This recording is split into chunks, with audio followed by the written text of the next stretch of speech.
Hello there, welcome. It's Strong and Sassy Wednesday. Thank you for tuning in. We're back for yet another conversation. Marble Johnson is on production. Oliver's on social media with Nana Kwekwe Misa. So please visit our YouTube and X and join in the conversation. My name is aKorfa. We're glad you're here. We're continuing with our conversation last Wednesday on the topic, the cost of normalizing inappropriate conversations about children. And I've got two amazing guests joining us via Zoom. Apprey is author and strategic communication specialist. Now, when we went through her profile, I'm like, okay, that's what I'm talking about. So I'll give you a little background to that. And DJ Switch is joining us as well. Now, Apprey is an author, strategic communication specialist, and stakeholder engagement professional with extensive experience across corporate communications, brand marketing, strategic partnerships, social impact, and the non-profit sector. And she's the author of Catharsis, Breaking, Healing, and Coming Home, a forthcoming memoir and social cultural exploration of trauma, identity, and healing. I'm hoping that as the conversation goes on, she'll get the moment to touch on her book as well, her memoir as well. Now, her writing and public commentary examine the intersection of personal experience and the wider social systems that shape how people, particularly women and girls, understand themselves, their relationships, their bodies, and their place in society, with a particular interest in mental health, gender, power, social conditioning, and women's lived experiences. Now, if you follow Apprey on Facebook, then you understand and I appreciate this profile even more. So she brings both lived experience and a professional communications perspective to conversations about how language, culture, and social norms influence behavior and psychological well-being. Apprey, thank you very much for joining us. How are you doing? aKorfa, thank you for having me. That was a lengthy one. I didn't realize that what I had sent was quite lengthy. Yeah. I'm wondering, when are you going to finish? Oh, no, don't worry about it. We've got all the time for you. So when I was going, I was like, do we take something? I was like, no, let's just share everything with the listener. So that's why we decided to do that. Well, thank you very much for joining us. Also joining us via Zoom is DJ Switch, award-winning DJ, human rights activist, and she has numerous accolades to her name. In 2019, Rock Nation, that's Jay-Z's entertainment company, acknowledged her skills and featured her on their social media for Black History Month. And in 2020, she was listed among top 100 child prodigies from all around the world and won Global Child Prodigy Awards in the DJ category. So I could go on and on and on about, what she has achieved over the period. DJ Switch, if you're here with us, good evening. How are you doing? Good evening. I'm good. Yourself? I'm good as well. So when we're done with this conversation, I'm going to share a photo with you personally, because you and I have had a conversation before when, you were competing for Talented Kids. So I'll share the picture with you later on. But yes, if you're just joining us, you're welcome. This is Strong and Sassy on Joy 99.7 FM. Now, quick one to you, Switch. While I was reading about you, there was a part that says that you wanted to be a gynecologist. Is that still part of the dream? It is, actually. That's what I'm pursuing right now. Okay. It's good to know that you've not wavered in that dream of yours. What is keeping you going in that line? I'm not gonna lie. I'm gonna be fully transparent. At some point, I almost wavered, but then I realized I took a human anatomy class in high school, and I realized that there is more to my love for that job than just saying it and my intention behind it. I just really appreciate what it stands for and who it helps in general. Okay. All right. Well, that's good to know. And we're here to learn and also get to understand your perspective, and also Apprey's as well, concerning our conversation for this evening. It's an interactive one, so would love for you to join in. Our WhatsApp is 055 1111 997. Now, last Wednesday, while we're wrapping up the show, there was a message that came in. Unfortunately, I saw bits and pieces of the message, and I mentioned that we'll come back to that message this Wednesday, and the person deleted the message. I know you know yourself, so just send the message again, because you said, part of your message said that we have allowed people who have the power to be behind the microphone to enforce their perspectives on us that is not what we were doing on the show. And I want you to understand where we're coming from, because your understanding of the conversation we're having last Wednesday made me know that you are supporting the ideas we're trying to change. Anywho, so I would want you to send that message to us 055 1111 997 and say, so that we can have a bigger conversation. Now, Apprey, I want to start with you on this one. When we talk about inappropriate conversations about children, what are we referring to? I think that I'll just start with psychological developments. We need to understand that children are absorbing everything that is in their environment. Children learn through repetition, through what is normalized. So I think fundamentally this issue, first of all, I want to say that we are neither here to prosecute or to defend.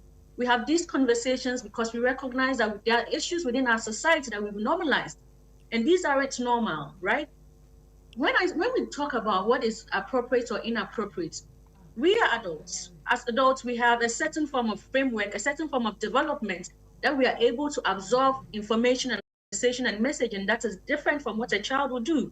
And I will say this, the fact that it is quite possible that that child was too young to even understand that was a boundary violation doesn't make it appropriate. You see, I think that when you follow the conversation, there are two groups. One says it's a joke, and those of us who are saying this is not appropriate. And I think it's not about intent. So whether we cannot say that he's a predator, we don't have enough information, and that would be unfair to say about him. Mm-hmm. But the conversation you had for somebody of that age, one, it was a sexualization, because now you're putting her within a framework of being your wife, being married, for a child. Sexualization, adultification for that age, that was very inappropriate. And I do not understand that, although I don't believe that it's a joke. I do understand that for some people, they believe that it's a joke. That's fair. I'm not going to attack it. However, what we should be interrogating is the fact that you can say something that is intended as a joke, but it is still not appropriate. You see, so it's not appropriate because the power differentials are so different. If it was an adult to an adult, then you have the opportunity and the ability to maybe talk about, to defend yourself, to even set a boundary saying, I'm not comfortable with this. I'm here on business. Why are you having this discussion with me? This is a child. And mind you, it wasn't just like a random Ghanaian man. This is a politician. This is a legislator, somebody that makes laws for Ghana. Do you understand the power differentials within this situation? So it's not just because an adult male said something. It's because of the position that he's in. He has political power. He has political authority. A child goes to visit a parliament house of Ghana, and this is what you tell her. What are we normalizing? Do you see what I mean? Yeah. So when we talk about what is appropriate, you do need to understand that in development psychology, by the way, I'm not a psychologist or any clinician of the sort, but I do know enough about language and psychology to understand that when we are interacting with children, when you're interacting with adults, it's different, right? Okay. If this was said to an adult, it would still be inappropriate, but an adult is mature enough to be able to speak up for themselves. Children, most of the time, do not have to do that. Do you see what I mean? So a big part of it is not just because somebody said something that was intended as a joke. A big part is about the power differentials. If I was going to talk about this conversation, I'll model it within the framework of what language we are using. I'll get back to it. And then, apart from language, boundaries, right? Yes. And then we go to what we are socializing, power dynamics, power differentials, and the psychological impacts. Nobody is saying that just because you say this thing one time, the child is going to be psychologically traumatized, or that is a bit of a stretch, right? But the conversation we're having is what happens when children hear this over and over and over again. And I'm going to be very specific. This was not just a child. I do know that there are some women who can say that to a boy child, but I don't think that happens as that often. I don't believe that it is normal in our parts of the world or anywhere else that I have been to for a female parliamentary member of parliament to look at a boy and say, what is your name? You're handsome. When you grow up, I'll marry you. Maybe it happens, but in my experience, I don't see that happening very often. So I want us to be very focused on the fact that this is about a girl child and how we have normalized this kind of inappropriate sexualization and adultification of a child. What has a child got to do with marriage? Do you see? So I'm going to pause here for you to go to DJ Switch and then maybe much later. Yes. You are so on fire, and we're just 18 minutes into the conversation. I wasn't sure I was going to get passionate, but hey. Yeah, it has started. Switch, let me come to you. So, you shared your thoughts and your perspective on the viral video. First off, walk us through what was going on in your mind when you decided to make the video to share your thoughts. Thank you so much for having me. Miss Apprey, I adore every single thing in your intellect that you just put out. I think that when I first saw the video, it was more so as somebody who has had to basically grow up in the public eye and has had to endure a lot of these comments growing up. It was more so of like, I feel like I've gotten to a position where I feel comfortable enough to not just stand and let it be just because my society thinks is normal and say, I don't think this is okay. I don't think that the repeated normalization of it is okay. And so that's what was going on in my mind at the moment of making that video. Right. When the video went live, yeah, what was the reaction and the reception? Because we have seen and read some comments, but I want you to share what you saw and how you received what you saw. As a matter of fact, when I made the video and I posted the video, a lot of the comments that I received that were negative were very much expected. And it was mainly based on the fact that, again, like I said, I had to endure this growing up. And it wasn't new to me, as a lot of the people that were commenting negatively were using as their point. As a matter of fact, I had somebody in my comment session that told me that one time they met me, and they told me that they would marry me when I grow up, and I didn't say anything about it. And my response to that was, so you're telling me because what, you're proud of it, or because what does that change? And my response to that was that because at that moment, the fact that I didn't say anything about it doesn't necessarily mean that I was okay with it. And that's one thing I wanted to touch upon. And I think Miss Apprey did an absolute brilliant job touching upon it when it comes to the psychological part of how a child interprets something. Again, I'm not a psychologist, but again, we have Google. And so if you want to know something, you search it up and you get to know it. And from my research, I've gotten to understand that a child lacks what you call the cognitive filter, a fully developed cognitive filter, and that's what would in general allow them to evaluate what intent is, what irony is, or what a joke was supposed to be.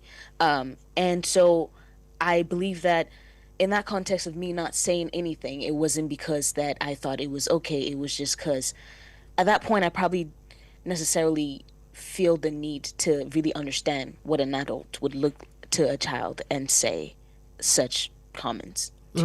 Right. Now, we all know that you grew up in the public eye, right? And so I want to find out, back in the day, were your handlers, the handlers of your social media, were they sharing these comments with you, or you were seeing them in real time? For the way I related to social media when I was growing up, it was more so, I have always been one person that never really cared to look through the comments or cared to, follow up on. I was more so when I was growing up, just, I have an idea. I was more so focused on the creativity of, I have an idea, I want to make a video. We make a video, we post it. I have an idea, I want to make a video, we make a video, I post it. And I'm like, oh, I thought that video was really good. Let me go look at the comments to see how people enjoyed it. Holy cow, it's not appropriate, right? So I think it was more so that was how I kind of got to see some of those comments. My mom did an absolute terrific job when it came to how she managed the comments that were passed on underneath my post and underneath my content, because there are a lot of the times that there's certain things that apparently happened based on certain content that I put out that I didn't get to know until I was probably like a teenager. And she did a terrific job doing that. from shielding me from such comments. And that's coming from an African mother. That's coming from a Ghanaian mother. I want to emphasize that, because a comment that people were putting out under the video I posted last week was that I have kind of gotten used to the Western ideas. So I want to emphasize the fact that a Ghanaian mother felt the need to shield their child from certain comments like that. It's Right. not foreign. Yeah. When you got older, that you could, more so say comprehend the comments that you were seeing, because I have seen a few posts of yours where people are talking about the fact that, oh, I'm waiting for you to grow up, and then like very nasty comments and stuff like that. Right. How did you feel while you were a bit grown to understand where these comments were coming from? What was the thought process for you? It all goes back to, again, how a child interprets certain comments. And every child is dynamic. They're very different. So when I say that children lack the cognitive filters, I'm not saying that for every single child. But then again, you shouldn't hold a child responsible for being able to understand certain inappropriate comments passed by adults because of the society that we grew in, and because it's been normalized so much that if a child understands it, it's not shocking, right? Doesn't make it appropriate, but it's not shocking. And I'm saying this to emphasize the fact that the first time I actually got to focus on such inappropriate comments that were much more sexualized and far more disgusting, I was probably like 12 or 13, and it was when it made a lot of buzz on social media, when somebody was really explicit about their inappropriate comments, and that was when I was kind of a bit more involved in trying to understand what was going on, because my mom didn't let that go. She followed that up. Yeah, we and love that she didn't let that go. Right. And she wanted to make sure that there was consequences, especially when it was so explicit. But obviously that didn't go anywhere, and I would make that point later. Okay. But when I grew up and I started to understand it more, I think it became more so less about how it made me feel, and more so why they felt so comfortable to be able to say it, right? And because it had gone past what happens to me and how I feel about it, because it had been happening so much, to the fact that, why do you feel so comfortable? Why do you feel so okay? Why is this so prominent? Why is this so continuous and so repeated? And that was the question that kept repeating up in my mind. And that's, as a matter of fact, again, that's what prompted me to make that video. It's more so built up frustration of, why is it so normal? Why is it so repeated? Why do you have so much confidence? That's a very good question. We're trying to find out why they have so much confidence, feeling that it is okay to say some of these things and have these conversations. But it's 7:26 right here on Strong and Sassy on Joy 99.7 FM. I have DJ Switch and Apprey with me on the show. We're talking about the cost of normalizing inappropriate conversations about children. Now, let me come to you on this one. Why do you think society often dismisses certain comments about children and, as, quote, just jokes, and we make it normal? I'm going to go into a very tricky territory. Okay. I'm going to talk about culture. And I like to make a joke online that every time somebody does something inappropriate, then we quickly push it under. This is our culture. I like being African. I love being Ghanaian. There's something about community that is very beautiful. But I also believe that inherent in that sense of community are so many forms of boundary violation. And as a very fussy person, if I don't know you, I know what it feels like to live in the society that we live in. You see, we are a collectivist society, which means that we believe in being a unified group, right? So we tend to prioritize social harmony over protecting the feelings and the psychological safety of the people within that conversation. Within that environment that we have.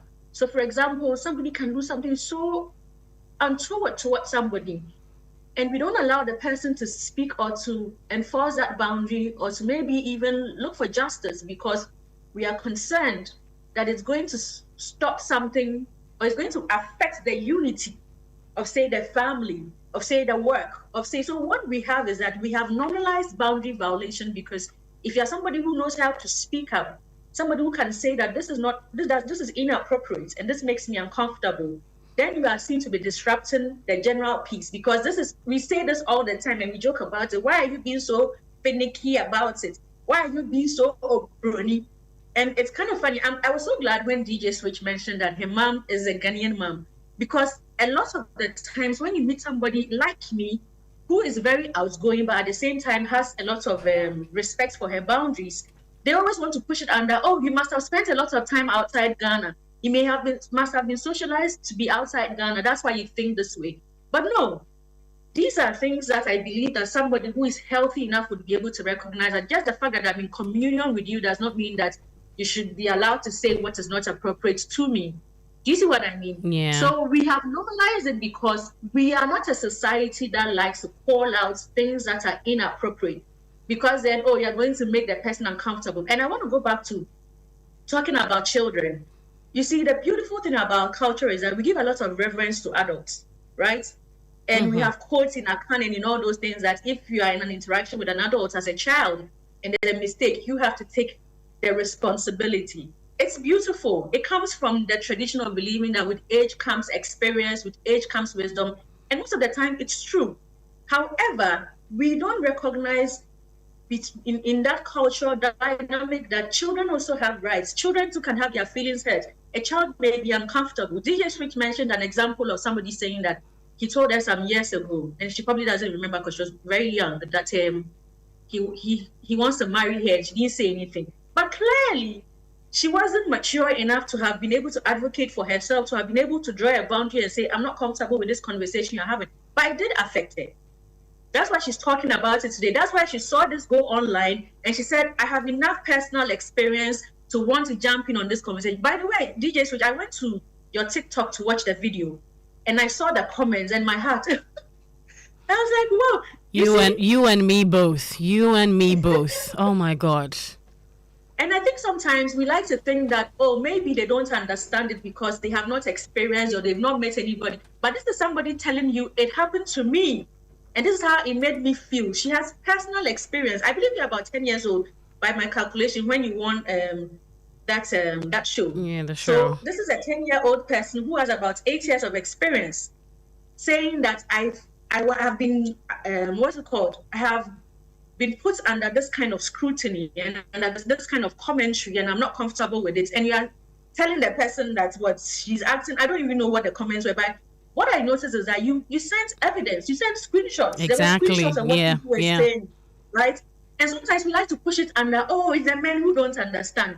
But there are so many women, I saw the comments, so many women saying that they want you to stick to entertainment. Oh my God. I saw comments like that. Can you just stick to entertainment? But I believe that if you have a public platform and you are an artist or an entertainer of any sort, you have a responsibility to use your platform to do what you're doing. I think it's very fantastic, particularly for somebody so young. And then you've grown like in front of us in the limelight, and then suddenly you are talking about these big, uncomfortable topics for the age that you are in. I think it's fantastic. And it makes us realize that most often we think that there are issues that affect people when they are much older. But we need to go back to the fact that children have feelings, and the fact that we have not empowered children in our parts of the world to be able to speak and voice out what concerns them doesn't mean that it's not something that affects them. I am a bit different because I was raised in an environment where I was allowed to express myself if I was uncomfortable. I was very shy when I was growing up. I didn't speak up. But somebody had to empower me and tell me that if something bothers you, you have every right to speak. Do you see? So I wouldn't chalk it down to she growing up. Now you're in the United States, if I'm not mistaken. But I just believe that she had a mother who was aware enough to know that my child needs psychological protection from this sort of inappropriate behavior and commentary. Yeah. Well, speaking about empowering kids, what are some of the things that you think we can do to ensure that our kids are empowered enough to want to stand for some of these things or be able to have conversations with their parents when they feel that someone is making inappropriate comments about them or towards them? To DJ Switch? No, to you, EK. Okay, to me. Okay. Yes. So I think that, so I want to say this disclaimer. The responsibility, right, of maintaining appropriate conversation between an adult and a child should never fall on a child. It is always the responsibility of the adult. Because most often the child doesn't even have the mental or developmental capacity to even be able to know if it is appropriate or not. Sometimes it is the adults, just like you and I are talking today, the three of us are having conversation, who is watching, who can say this is not appropriate to discuss with a child. So I want to say clearly that as much as parents and guardians need to empower children and teach them about boundaries, teach them to speak up, when an adult is dealing with a child, the responsibility of maintaining boundaries and maintaining appropriate behavior should always fall on the adults, not the child. So I've said that already. Now, I believe that we need to teach children stuff like bodily autonomy. Okay. We need to teach them what is appropriate. I mean, telling a 10-year-old child, I pegged a girl to be about 10 years, about marriage and when you grow up, I'll marry you and all of those things. You should be able to teach children what is appropriate, what is unsafe, and what is safe language. I don't want to teach them who is a safe person, right? Because anybody can say something or do something that is inappropriate. I mean, the person that made those utterances is somebody that is somewhere up there. He has a political power. Is somebody that we would not expect to say that, not because I know him personally, but somebody in his capacity shouldn't have passed a comment like that, right? Yeah. So your priest can say, the pastor, your teacher, anybody can say. So let's teach them what is appropriate and what is inappropriate. Conversations like this, what we have on social media now, what we are having on radio, can really help children to know that this is a conversation that someone is not supposed to have with you. And it doesn't matter if he made you uncomfortable or you didn't even recognize that it was a boundary violation. An adult should never have this kind of conversation with you. An adult should not be talking about your body, your physicality, your beauty, because it is inappropriate. That is sexualization, that is adultification. So we teach the child what is safe, not what is unsafe, so that when they see something that is unsafe, they're able to recognize it and say, this is not appropriate. But we shouldn't teach them that this is the persona of somebody who is unsafe, because the people that do these things, they don't have a look. Yeah. Predators don't have a look. It can be anybody, your pastor, your teacher, anybody. So rather than teaching them that this is an unsafe person or this is how we should teach them what is safe behavior, and once you know what is safe behavior, teach them to speak up. If somebody says something that you're not comfortable with, you even as a child have a right to speak up in a respectful manner. I'm not comfortable with this. I'm not comfortable with you talking about it. I'm just a child. Please don't talk to me this way. We need to teach children to speak up respectfully. And this is where it starts, letting the child know that you have a right to advocate for yourself. However, with all of this said, the responsibility of having appropriate conversation or maintaining appropriate language when dealing with children always falls on the adults, not the child. Okay. Well, Switch, let me come to you on this one. You have grown through, I don't want to say this phase of what we're talking about. What do you think would have been a way that you feel you wanted to be empowered enough to say clock it earlier in your career? I think that I wanted to make the point of the fact that the reason why it's so hard to decipher, and especially in the society that I grew up, what we perceive as jokes when are inappropriate comments is because, and I said this in my video, we're so desensitized about this topic. Like, it's been said so many times. And actually, I always use the people who comment under the same video as the point, their comments as a point to make my statement. I had a comment that said that your grandfather, your great-grandmother, your great-great-grandmother somebody told your grandmother the same thing and the same joke, telling me how it predates. Yeah. And emphasizing the fact that it is a repeated normalization. So much so that we're desensitized from it.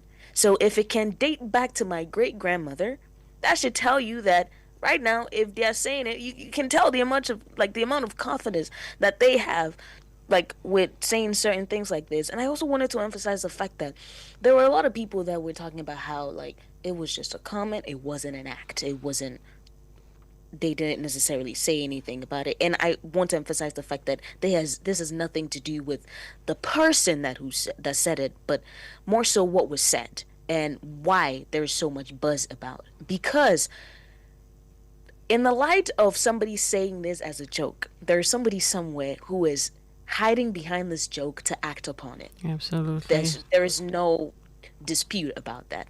And the child who is suffering under this act can't go and say anything about it, because guess what? When they come out, it was a joke. Mm-hmm. Children are sponges, right? And so as a child, I wish that I was told, just like what Miss Apprey said, that, you know, certain comments like that are inappropriate, you know? And that was even like pre being in the limelight, you know? Certain quote unquote, also maybe like they say, oh, I kind of to say agrom. When they say it like that, don't think it's a joke. Don't just walk away. Tell them you don't want to have certain conversations like that. As a child growing up, you soak it. It's the reason why when children are growing up, we teach them about stranger danger. We say, if a stranger gives you a lollipop and say, come sit in my car, You run don't away. go. Yeah. They soak it. It's easy. We soak it growing up. It's easy for us to say that, oh, if they say a joke and everybody else is laughing and it made you feel weird, just come home and come tell me and tell them you don't feel comfortable about it. But I don't know, everybody else laughed. So I guess it's okay if they say it. And I guess when nobody's around and another man or another woman says it to me, I should be fine if they act upon it, because if it comes out, everybody else would laugh because it's a joke. That's I'm telling you what the thought process of a child like me growing up would have thought about certain situations like that, or did think about certain situations like that, right? And when it comes to empowerment, I don't think in any situation such comments should be used in the context of empowerment. I want to hammer on the fact that people were using the gender, right, as a way to dispute, you know, the fact that this is a conversation that needs to be had. I have 4 brothers. I'm an only girl. Growing up, having to experience this, as weird and disturbed and disgusted as I felt hearing this comment, I felt the same emotion when I saw my little brothers and my big brothers being subjected to such comments, right? I've had first-hand experience both ways, so when it goes both ways. My 4 brothers have had to be subjected to such comments by my gender, who were older. I have had to be subjected to such comments by the opposite gender, right? So it has, again, is more so again about the power dynamic where, you know, there's certain comments that shouldn't be said upon a child, even in the context of empowerment, because there's no way that is supposed to empower a child. You know, okay, and then you said that, and then what?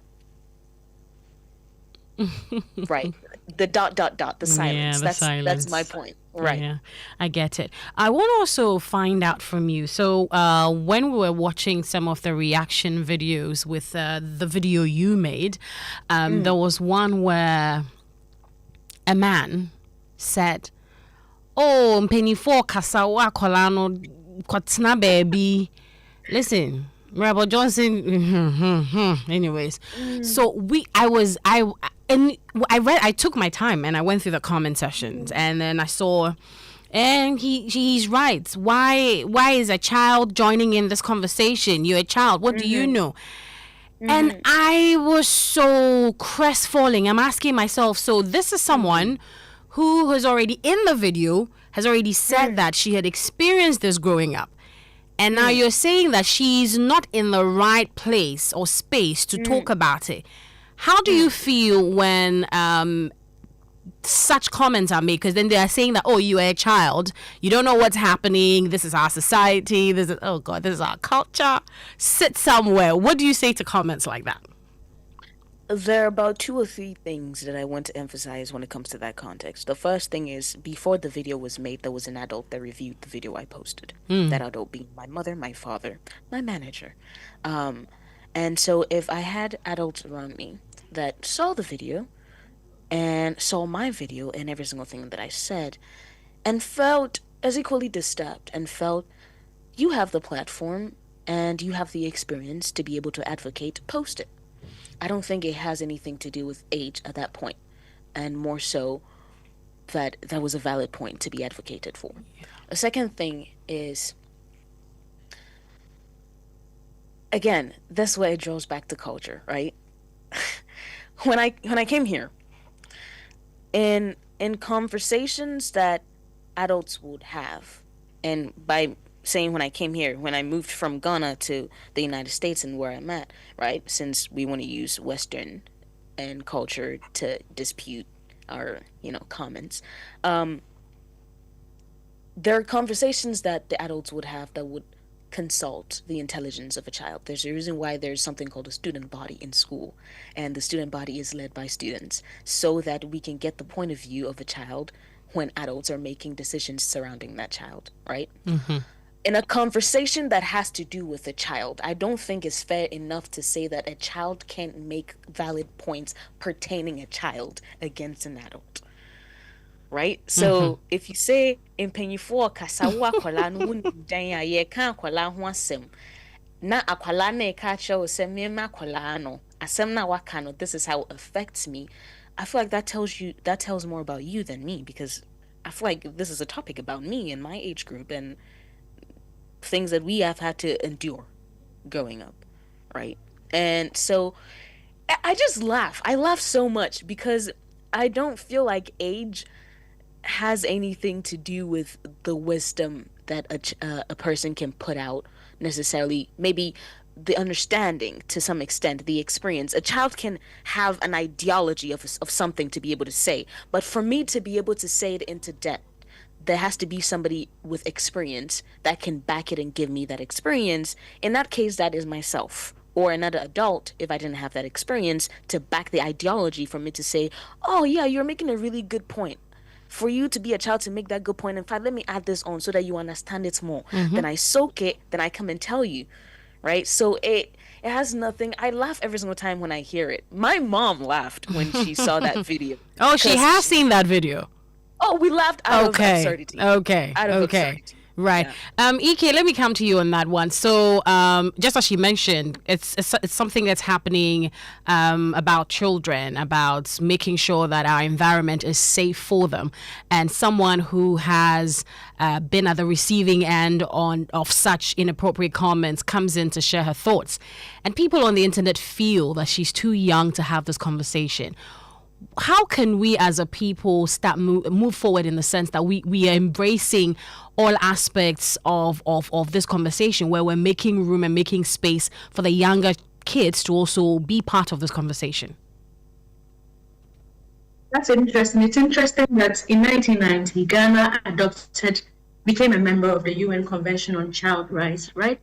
So it's quite interesting to hear a Ghanaian MP pass a comment like that without even knowing that as a country, we are signed on to conventions like that. In fact, we're the first country in the world to ratify the United Nations Convention on the Rights of a Child. So just because we push everything under culture does not mean we haven't signed international treaties. We don't have policies and things that exist. Nobody's enforcing it. But all over the world, Ghana was the first country in the world. In 1990, when the United Nations crafted the Convention on Child Rights, Ghana adopted it, and Ghana even ratified it and went into other forms to even add other things that other countries don't have. So one of these articles, right, is sorry, just let me do a research. Okay, sure, no problem. Sure, because there are 54 articles in all, but pertaining to our conversation, Article 3 says, when we're having conversations that is in the best interest of a child, we need to involve them. Article 12 says a child's views and their right to express themselves is important. Article 16 talks about a child's privacy, right? Because I was even concerned that he asked her, what is your name? And she mentioned her name. Her full name, actually. Yes, her full name. And we know the school she attends. I've noticed that some very responsible media houses cut out that part. So we didn't hear her name. We didn't hear, but that was very responsible. Because I was concerned, we know her name, we know the school that she attends, right? Yeah. And then the final one that pertains to this conversation, protection from violence and abuse. And abuse can be language. It doesn't have to be physical. It can be emotional. Saying something to somebody that makes them uncomfortable is a form of abuse. Do you see what I mean? Yeah.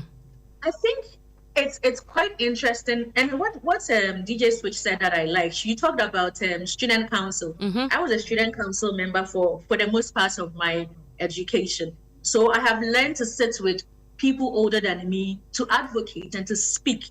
And so I never felt that I was a child. I just knew that this was within my best interest. Back when I was in boarding school, I was in high school, and I was student representative until I became student council president.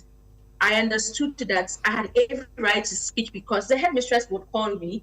Everybody would call me. We were not looked at as a child. So then this is where I'm going to talk about stakeholder management, right? Another part of my career is working in stakeholder management. When you are working with stakeholders, how do I define stakeholders? Anybody who's interested in your organization or what you're doing. But we have the internal and the external stakeholders. You cannot be talking about a stakeholder, about something that pertains to them and not involve them. So if you are talking about children, why don't you want the views of children? They are the main stakeholder. The conversation we are having is about children. We don't get to tell children, did you feel violated? Did it make you uncomfortable? How do you feel when somebody talks about your body? We need to listen to them. Do you see what I mean? Yeah. And I go back to the same culture, this beautiful culture we have, which can be so protective sometimes, can also be very violating for children. Because why are you now saying that a child doesn't have a right to express themselves about something that pertains to them? DJ Switch, this is what I would advise you to do next time. When you're having such a polarizing conversation like this, you should have turned off the comments for your psychological safety, because you know the country we are in, and you know that the comments that is going to come would not be something that would be good, right? So you're still young. I believe that you still have to protect your mental health and your psychological well-being. So if you're putting out something that can be deemed controversial in our parts of the world, just turn off the comments. You don't need to hear back from them.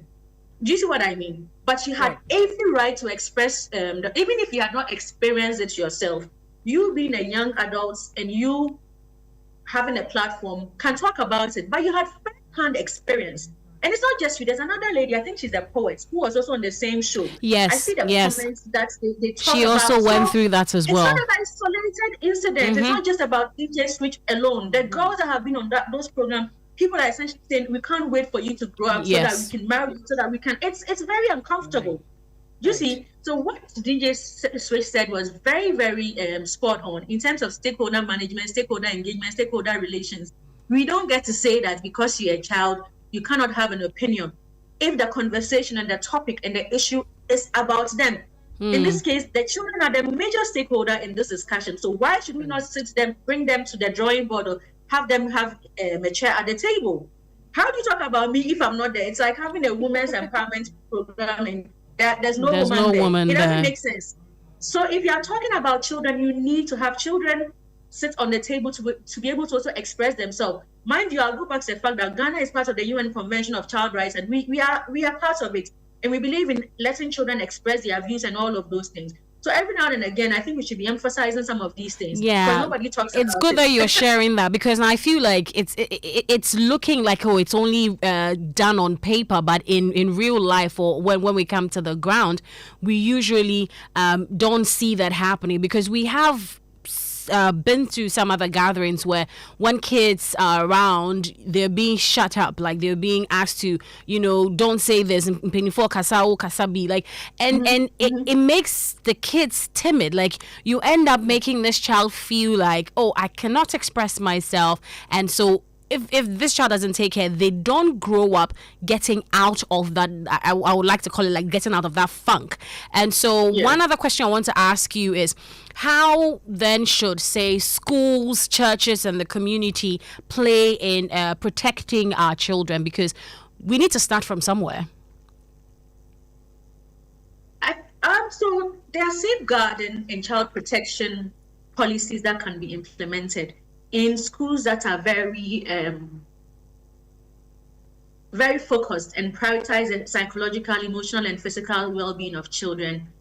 Every staff member is taught some of these things: what is appropriate, what is not appropriate, what you can say to a child, what you cannot say to a child.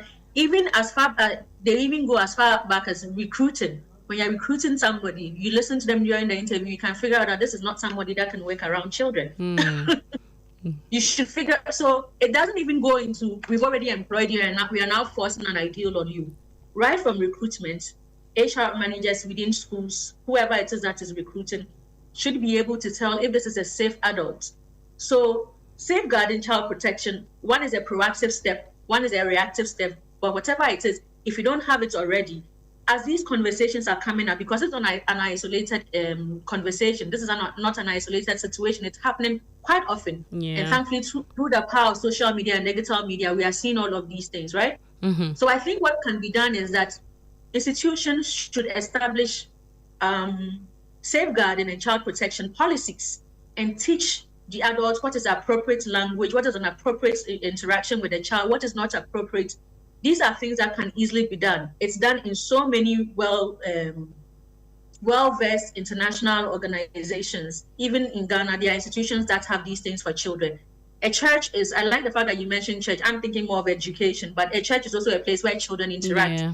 Children's service, Sunday schools. We need to teach the people who are teaching these children in Sunday schools. This is an example you cannot give. I saw somebody say online that when they were growing up, they told them, their boys that the girls they are going to marry are not yet born. I mean, this is just why it's quite uncomfortable. Why we always having conversations about marriage all the time with children. I don't understand. No, because last Wednesday when we have the conversation, I was telling the ladies, the assumption is everybody is aspiring to be for marriage and wants to be. I'm like, but is it though? Like, is everybody asking for that? What if this child growing up is not thinking that, this is something I would want to do, but I have other things I would want to, I want to aspire for. But then listen, every conversation, I know people that you'll be having random, like there's a conversation that has nothing to do with sexual related stuff. They will find a way, they'll chip it in there. And I ask myself, is that all there is to life? And when you say that, they make you feel like you're weird because you're asking that question. And just as we've been talking about the entire time, it's just an innate thing. Like we're socialized that way, and that is a very big problem for me. Why are we socialized that way? Because we can't always all be married. Anyways, I want to rile you up just a little bit because there's this thing I saw of you. There was a quote card, and you were not happy about the quote card, EK. So it was about Dr. Victoria Lakshmi Hammer. She passed the comments when this whole conversation was happening. She says, MPs, I will marry you comments. I do not see anything inherently objectionable in the comments attributed to I have for our North South East MP. Within Ghana's cultural context, such expressions are often used colloquially and should not automatically be construed as evidence of gender-based rights violations. And you started off by saying you cannot be serious. Ghana has a ridiculously high rate of defilement of young girls and rapes by older men. So you put up a 7-pointer conversation. Yes. So let's go back a little bit to that. So when you find women who society expects to, for want of a better word, know better so they can teach the younger ones, say things like these, what goes on in your mind, and how do you think we can quickly move away from such mindsets? aKorfa, you'll be very surprised to know that I don't always think that women are going to be the ones to protect girls. There are men who are allies of girls and women that you would actually be surprised. I don't want to say that because she's a woman I had an expectation for her. We are all products of our environment, and the socialization that people have differs. So I don't know what kind of socialization she had for her to just dismiss this conversation as it's a joke and there's a cultural context. What my concern was the fact that this was a former deputy minister. Mm-hmm. Do you see what I mean? This is a former deputy minister. He held such a big position in government, and we are having a discussion about this, and this is what you say. I guess you can say that. What is culture? Culture is what's a way of life of the people. I'm not something similar. Something around those lines, It's dynamic. Mm-hmm. Before the West got to where they are when it comes to how they protect children, they've experienced all that we are experiencing today. In fact, there are still Christian denominations, not just Muslim denominations in the United States, where children as young as 10 years old are being married to men. Yeah. They still have those mentality and they have those sorts of practices. So just because somebody says that this is how we do something, we find out that it is not appropriate or it is harming somebody, you say, oh, this is how it's done. You see, I love being African. I always talk about it. I enjoy being African. I like the whole Black experience. However, we should be bold to say that even though I like my culture, this is not appropriate. And we are hearing every day that this makes somebody uncomfortable. Language does not exist in a vacuum. You have conversations repeatedly about this. What are you telling the child? That's because you are beautiful. All that you're supposed to do is that you have to look for a man to marry you. What are we? This girl was at the Parliament of Ghana.